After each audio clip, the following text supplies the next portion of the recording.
Hello and good morning, Blue Jays fans, and welcome to Jay's Latest. I'm your host, Greg Borden, and we're going to talk all things Toronto Blue Jays right here on Jay's Latest. So make sure you join in every day because we're going to have all sorts of fun things to talk about.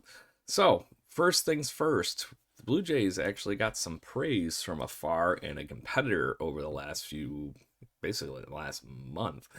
Clayton Kershaw, who is retiring finally. I'm just kidding.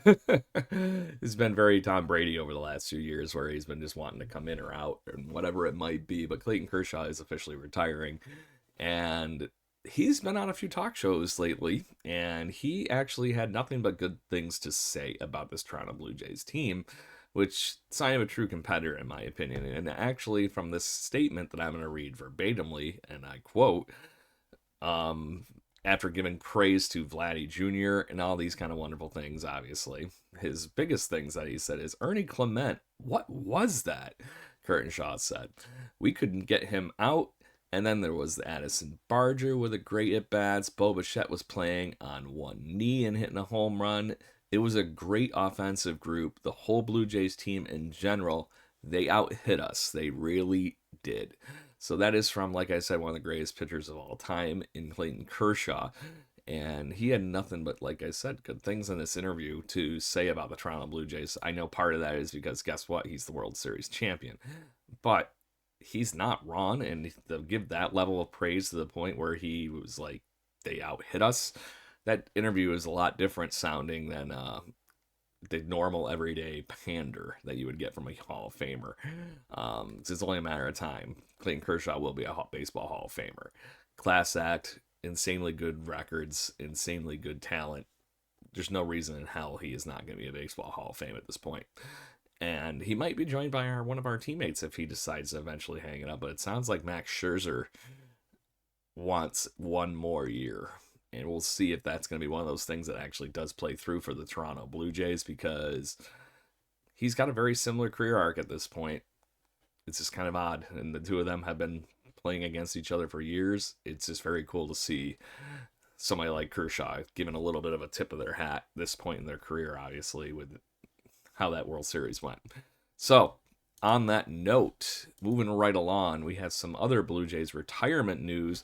Former bullpen hand Erik Swanson famously traded for Teoscar Hernandez in a trade that many Blue Jays fans still kind of cringe about to this day. I don't know why you would cringe with what Teoscar Hernandez is done. He still feels like the player that got away that would have been a massive help even to this day. I know we would have had to hope and pray that he re-signed with the Blue Jays in these equations, but it does feel like he's our guy that we lost to the Dodgers of all people. Swanson did really good for us the first few years he was a Blue Jay. He was a solid piece of that bullpen, was very good, locked down, even had some saves and opportunities where we needed him to step in because our closer could not get into the game or was hurt, because Jordan Romano was very in and out at certain points in the later part of his Blue Jays tenure. And he just, like I said, did really good. He also got traded for a guy that we still have within the Blue Jays minor league system, and that is prospect Adam Mako, who has actually been making a name slowly but surely for himself in the minor league system. So the two of them actually being in exchange for Teo, maybe we win that one long one. Who knows?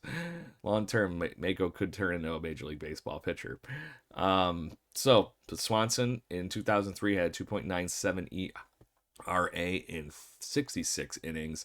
And then, unfortunately, the seasons to follow, he just had struggles with health, consistency, and just really kind of trailed off. But that in 2023, he did really, really well and helped anchor out this Blue Jays bullpen.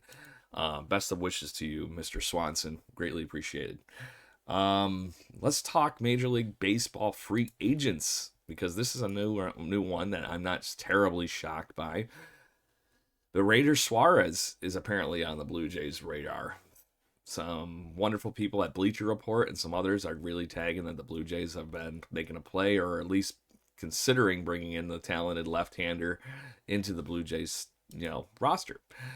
He has been really good. At the age of 30, he had a 4.7 WAR this past season with a 12-8 record in the city of brotherly love with Phillies. 3.2 ERA in 26 starts. So very talented left-hander. Slowly been getting better over the years. He had a peak in 2021 where he had a 5.6 WAR with a 1.36 ERA in 100 innings, and it just seemed like he was really on the rise.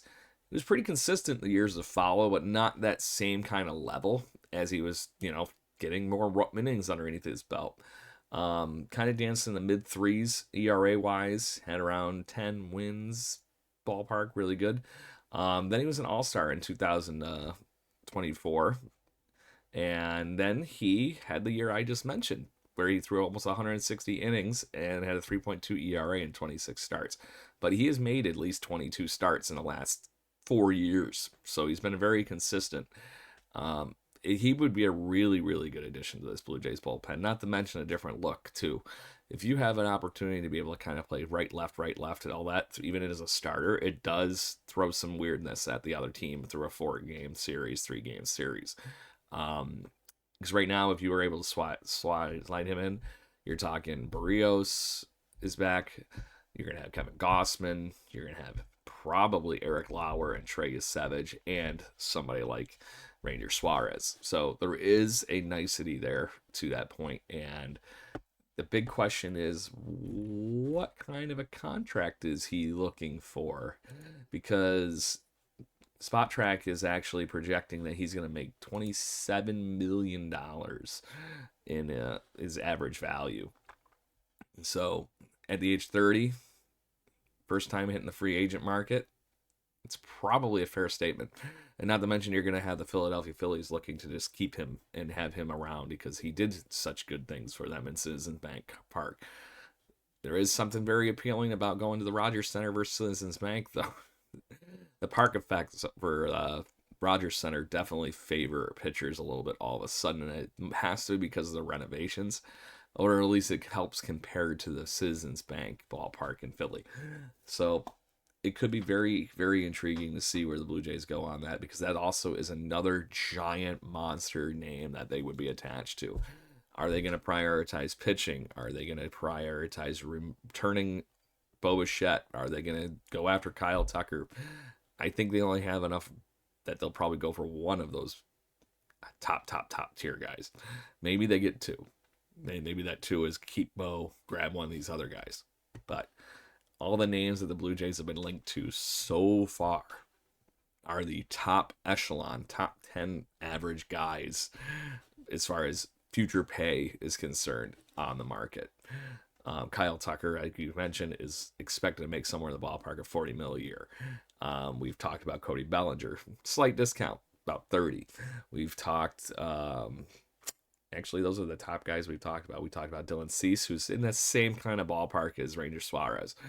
I kind of like the idea of bringing Suarez in just because of the consistency part versus Dylan Cease, but Dylan Cease is slightly younger, about a half a year, and he just strikes out people like crazy. So there is that.